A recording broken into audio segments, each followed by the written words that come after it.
Hello, tis Nigel here with you, Nigel's Modelling Bench, with the fourth and final part of the review of this bloody awesome thing. This is the 1350th USS Gerald R. Ford CVN-78, kit number 5638. If you haven't already seen the first three, go take a look. In the first video, we look at the packaging, which is always great with Trumpeter, as you know. This one's a little bit different from the other ships. So we look at the packaging, and then we have a look at the actual hull, the size of the thing, how it's all moulded and everything, and then we have a good dig through the instructions. And we also talk about a bit of history of the ship as well.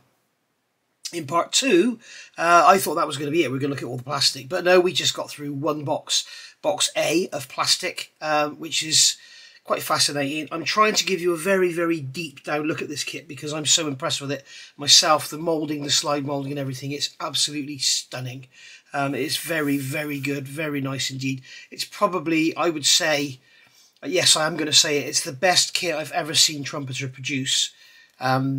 It's not the best ship kit I've ever seen by any stretch of the imagination, but it's the best the best ship kit. I tried to mingle those two words that I've ever seen Trumpeter produce. It's probably the best kit I've ever seen Trumpeter produce. It's wonderful. It's certainly one from their A team. Accuracy of stuff, I don't know, but the actual crispness of the moulding and the inclusion of the PE and everything, it's just absolutely amazing. It really is.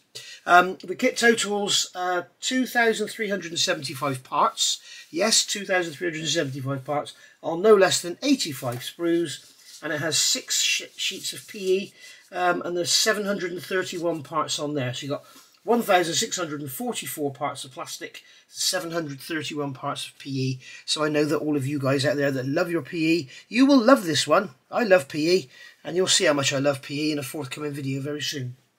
So here we are. So we're now going to look at box C, which you'll be pleased to know is the smaller of the three. Box A was basically lots and lots of plastic. Box B was lots more plastic with PE. Box C is basically crammed full of smaller sprues. Now, you would immediately think this is all aircraft. There are some aircraft in here, but I don't think it's all aircraft because we haven't seen the F-18s, but we've already seen the MV-22s, the MH-60s, we've seen the F-35s, and we've seen the E-2Ds. So I think there's more in here than just airplanes, but we shall see. I may have to stand corrected. I'm just going to grab my sprue guide out a minute just to see how many we've got of each.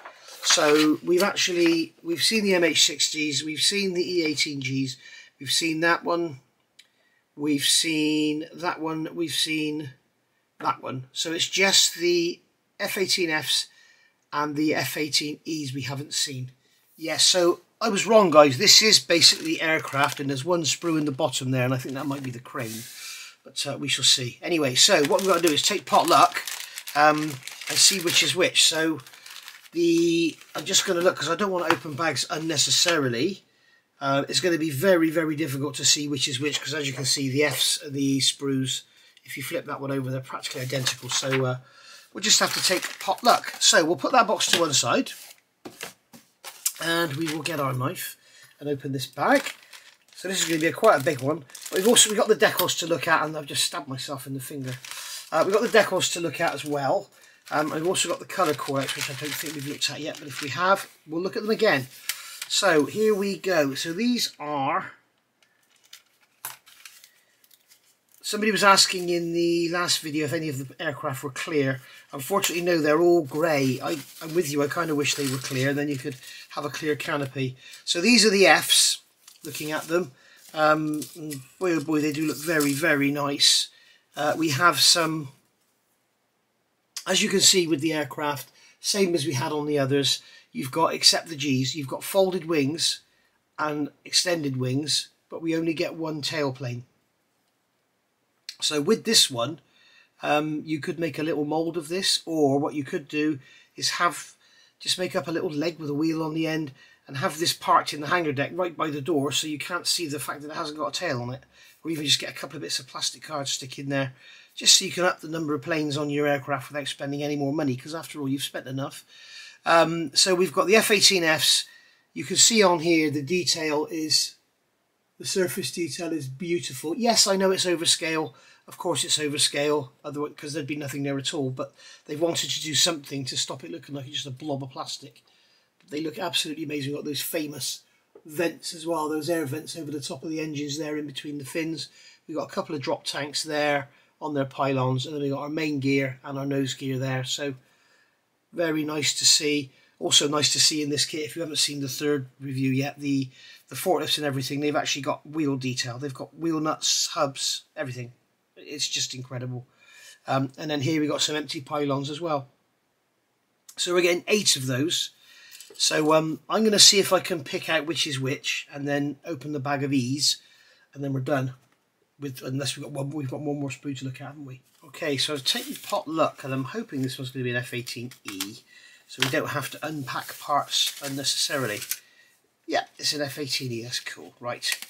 So there we go. Remember, these are the E's and the F's, so they're the later type. They're bigger. They've got bigger lurks on them. They've got the square intakes on the bottom, unlike the old A, C, and D versions. So yeah, really, really beautiful. Same as the F's, obviously. Same sort of surface detail. I mean, it's basically the same aircraft with one less man in it, isn't it? Pylons, tailplanes there, and again we've got a fuselage with wings out. We've got a fuselage with wings up. So basically, if I can make a mould of that and a mould of those bits, then we're laughing, and we've got 2 lots of aircraft. Because it's worth doing that, because these will be generic across them. So what I've got to do is make one small mould of those, and then I can have 32 aircraft rather than 16. So well worth doing. So yeah, very nice indeed. I just wish they'd given us, for what it would have cost them, they could have like put those bits on there as well, and then we would have had 32 aircraft instead of 16 for potentially what would cost them. I've just actually had a look online, because I was discussing something with Moss earlier about the cost of plastic, and polystyrene is around let's just say £1 a kilo.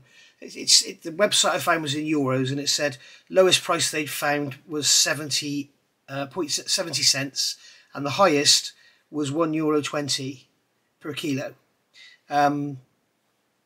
So say that's £1 per kilo. If you weigh all these sprues here, these will come up to nothing, and that there would have actually cost them nothing in materials. Obviously tooling costs are massive, but the actual material cost is nothing. But yeah, very, very nice indeed. Extremely impressed with these aircraft. Not sure how they're going to go together, but we will soon see. So yeah, so that's the aircraft looked at. So that's your F-18s.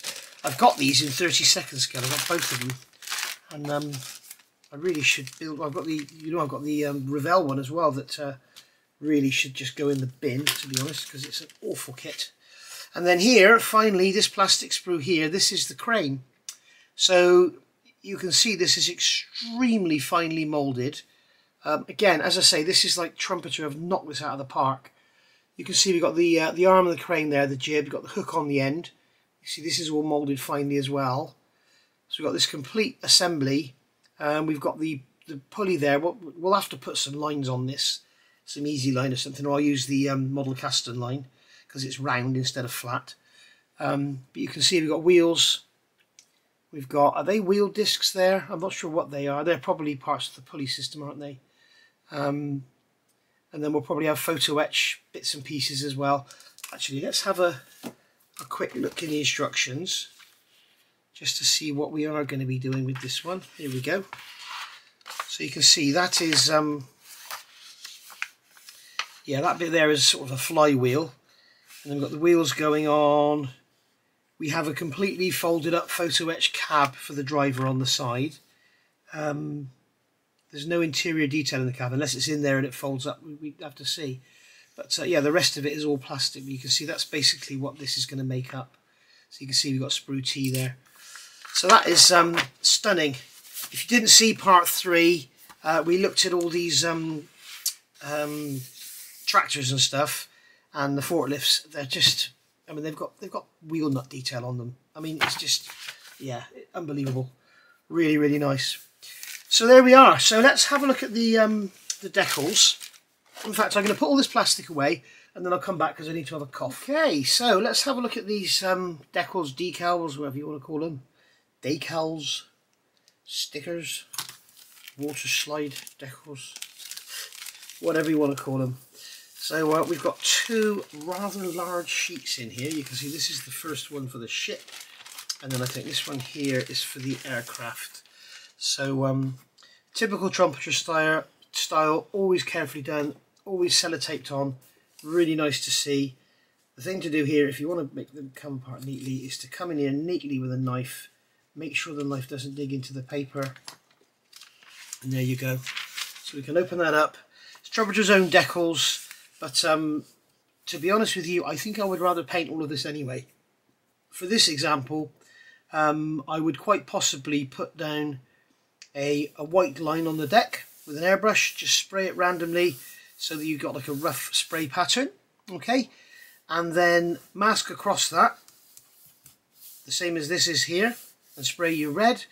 Take all the masking off, put one piece of masking tape down the right width, what's that, 1.5mm, down the length of the deck, nice and straight. You can adjust it, get it nice and straight, and then paint your deck. And then you'll have painted on lines that you can weather, chip, scratch, whatever, rather than these decals. The reason I say I would do it first, funny enough, I was talking again with Moss about this earlier today. The reason I always do the white first is because if you have a dark grey deck and then you want to spray a white line on top of it, you'll end up with quite a build-up of paint. You'll get like a little edge. If you use the decal, chances are the grey will show through because the decals, you know, probably aren't that thin, aren't that thick, sorry, to cover up the grey. So I tend to paint them anyway, especially these here. And if you look at the review where you saw the deck, they've got it marked out for us beautifully. So it really is beautifully done. We've got the, I don't know if you can see it, we've got the 78 there. For the side of the island, we've got the 78s here. Sorry, that's for the deck. That's for the sides of the island. We've got flags, which would only be up when they're in harbour.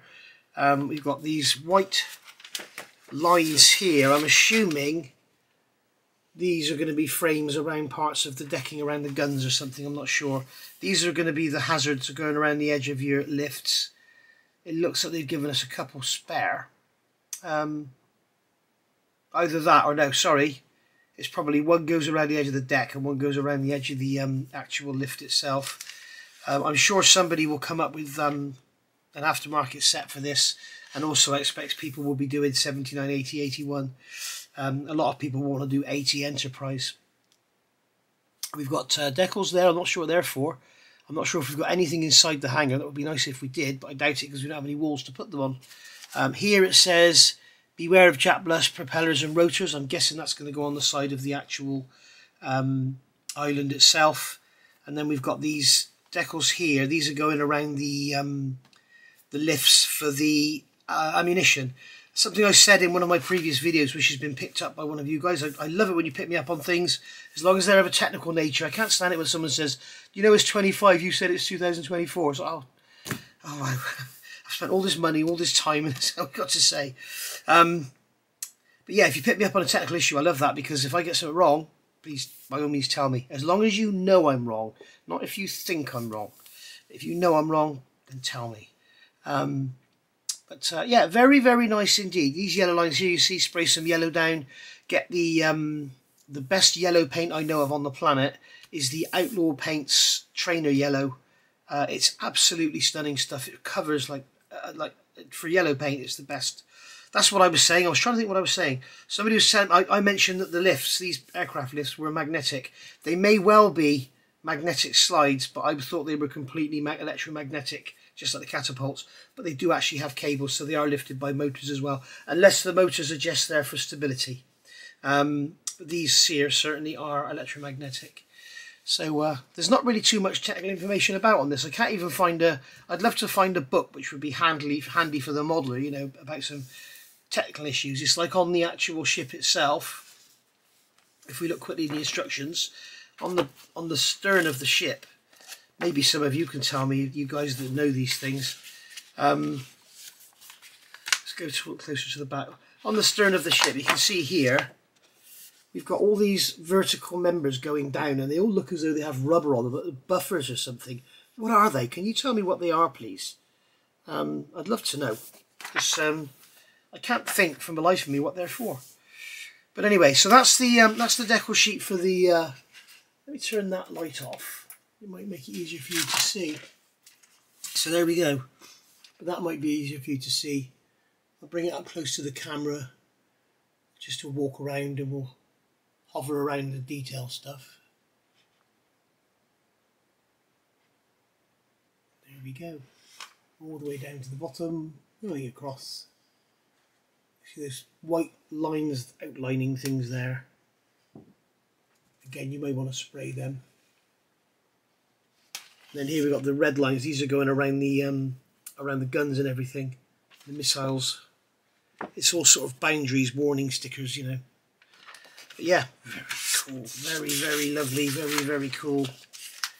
Wow, what a kit this is. I know I was chatting to some people on Thursday on Moss's stream. I was chatting to some other people yesterday on John's stream. And I know that everybody's extremely impressed with what they're seeing. And this is where it comes along. You know, some people say there's no point in doing reviews. There's nowhere else currently, as of today, 29th of March 2025, there's nowhere else you can see this level of detail. Yes, Squadron have done a review, and it's great, and I've watched it loads of times, but it's just, you know, there's the decal sheet. It's not, well, the guy's actually holding the camera. It's not down in deep like I've gone. So this is our aircraft. So F-18Fs, F-18Es, F-18Es from VFA 37, MV-22s, MH-60Ss, E-2Ds, E-18Gs and F-35Cs. What I would like someone to tell me, please, if they do know, in the comments below, what other aircraft would you find on Gerald R. Ford? Because I find it strange that with the Magic Factory kit, the 1/700 scale, we have no MV-22s, I don't think, but we've certainly got no MH-60s, even though there's one on the front of the box.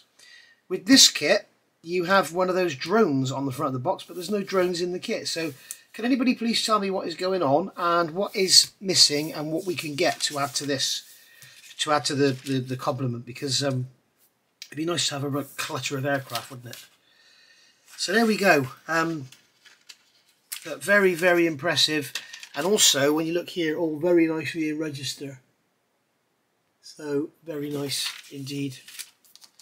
And then finally, colour callouts. I can't remember if we looked at these or not, but I think we did, but I'm not sure. So we'll look at them again anyway. So there's the main colour callouts for the ship with all our paint callouts. And we've got decal placements here. You can see there's that 15 on the side of the island. We've got the big wide fat black boot line there. And then we've got our tractor units. Well, sorry, these are our tractors here. These look like fire extinguisher type things. Not quite sure what this means. If anyone could tell me, I'd be most grateful. You know, I really wish, there's something that does annoy me with Trumpeter, and they've started doing it many years ago and they've continued. They don't tell you anything. You go and buy a T60 tank and there'll be 5 or 6 different schemes, and they just show you the schemes. They don't even tell you which country they're from or period or anything. So it's very annoying. And I would love to know what these are, because they've both got these nozzles on the front. This one looks like it has a larger diameter than that one. They've both got the red bottles, but this one's got the stripe. So maybe one's inert for fuel and one's another type for explosives or something. I don't know. Forklifts looking very nice indeed. Very nice indeed. And then coming over the page here, we have the actual ship herself. And again, we've got some more colour call-outs. There's those decals. They're going over the lifts, or on the edge of the lifts, are they? And then we've got the deck here with all that striping, that beautiful striping that I was talking about.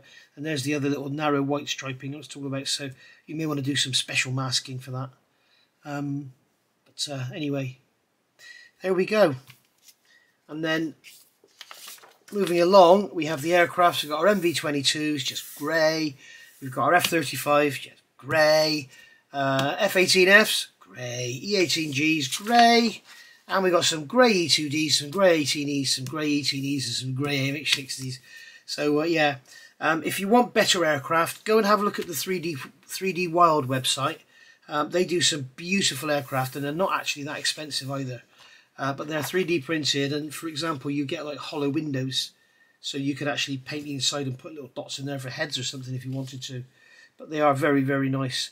But I'll tell you what, these are a step above Certainly a step above what you get with the Tamiya Enterprise.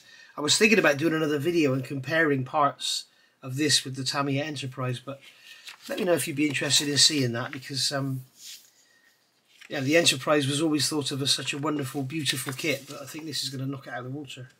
No pun intended. So there we go. Right. So that's that then, guys. That was a short one, wasn't it, compared to all the others? So if you have any questions, if you want to see anything else, if you want to know any more detail, don't hesitate to let me know. Stick it down in the comments below, or drop me an email or whatever if you know me. Or indeed, if you're a Patreon, send me a message on Patreon and I'll respond on there. The kit was £299 from Jadlam. They've now sold out. If you go onto eBay, you will see they've got them back on there, but they're £9,999. They don't have any currently available right now. That's why they've got the daft price on there. But they just wanted to keep the listing open so they don't have to redo it. But they have got more on the way.